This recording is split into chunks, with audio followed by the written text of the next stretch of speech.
बहन की शादी को 6 साल हो गए हैं। मैं कभी उसके घर नहीं गया। ईद शब रात कभी भी अब्बू या अम्मी जाते हैं। मेरी बीवी एक दिन मुझे कहने लगी, आपकी बहन जब भी आती है उसके बच्चे घर का हाल बिगाड़ कर रख देते हैं, खर्च डबल हो जाता है।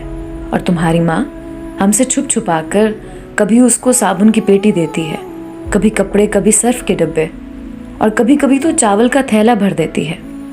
अपनी माँ को बोलो ये हमारा घर है, कोई खैरात सेंटर नहीं। मुझे बहुत गुस्सा आया। मैं मुश्किल से खर्च पूरा कर रहा हूँ और माँ सब कुछ बहन को दे देती है। बहन एक दिन घर आई हुई थी। उसके बेटे ने टीवी का रिमोट तोड़ दिया। मैं माँ से गुस्से में कह रहा था, माँ बहन को बोलो यहाँ ईद पे आया करे बस, और ये जो आप साबुन, सर्फ और चावल का थैला भर कर देती हैं ना, इसको बंद करें सब। माँ चुप रही, लेकिन बहन ने सारी बातें सुन ली थी। मेरी बहन कुछ ना बोली। 4 बज रहे थे। अपने बच्चों को तैयार किया और कहने लगी, भाई मुझे बस स्टॉप तक छोड़ाओ। मैंने झूठे मुंह कहा, रह लेती कुछ दिन, लेकिन वो मुस्कुराई, नहीं भाई, बच्चों की छुट्टियां खत्म होने वाली हैं। फिर जब हम दोनों भाइयों में ज़मीन का बंटवारा हो रहा था तो मैंने साफ इनकार किया, भाई मैं अपनी ज़मीन से बहन को हिस्सा नहीं दूंगा। बहन सामने बैठी थी, वो खामोश थी, कुछ ना बोली। माँ ने कहा, बेटी का भी हक बनता है, लेकिन मैंने गाली देकर कहा, कुछ भी हो जाए मैं बहन को हिस्सा नहीं दूंगा। मेरी बीवी भी बहन को बुरा भला कहने लगी और वो बेचारी खामोश थी। बड़ा भाई अलहदा हो गया कुछ वक्त के बाद और मेरे बड़े बेटे को टीबी हो गई। मेरे पास उसका इलाज करवाने के लिए पैसे नहीं थे। मैं बहुत परेशान था। कर्ज भी ले लिया था, 1 लाख रुपया। भूख सर पर थी। मैं बहुत परेशान था। कमरे में अकेला बैठा था, शायद रो रहा था अपने हालात पे।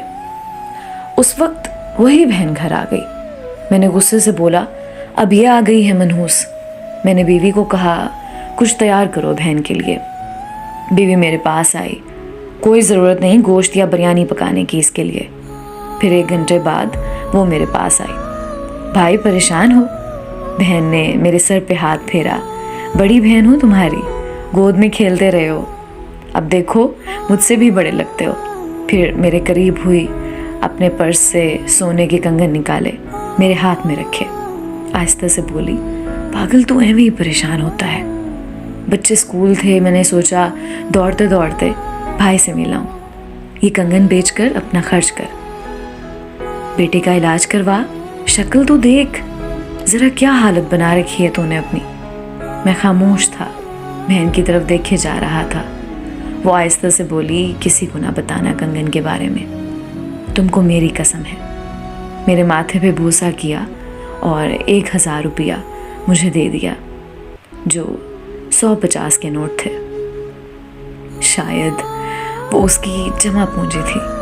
मेरी जेब में डालकर बोली, बच्चों को गोश्त ला देना, परेशान ना हुआ कर। जल्दी से अपना हाथ मेरे सर पे रखा और कहा कि देख कैसे तेरे बाल सफ़ेद हो गए। वो जल्दी से जाने लगी। उसके पैरों की तरफ मैंने देखा तो टूटी हुई जूती पहनी थी, पुराना सा दुपट्टा ओढ़ा हुआ था और जब भी आती थी वही दुपट्टा ओढ़ कर आती। बहन की इस मोहब्बत में मर गया था मैं। हम भाई कितने मतलब परस्त होते हैं, बहनों को पल भर में बेगाना कर देते हैं और बहनें भाइयों का ज़रा सा दुख बर्दाश्त नहीं कर सकती। वो हाथ में कंगन पकड़े ज़ोर ज़ोर से रो रहा था। उसके साथ मेरी आंखें भी नम थीं। अपने घर में खुदा जाने कितने दुख सह रही होती हैं। कुछ लम्हे बहनों के पास बैठकर हाल चाल पूछ लिया करें, शायद उनके चेहरे पे कुछ लम्हों के लिए एक सुकून सा आ जाए। बहनें माँ का रूप होती हैं।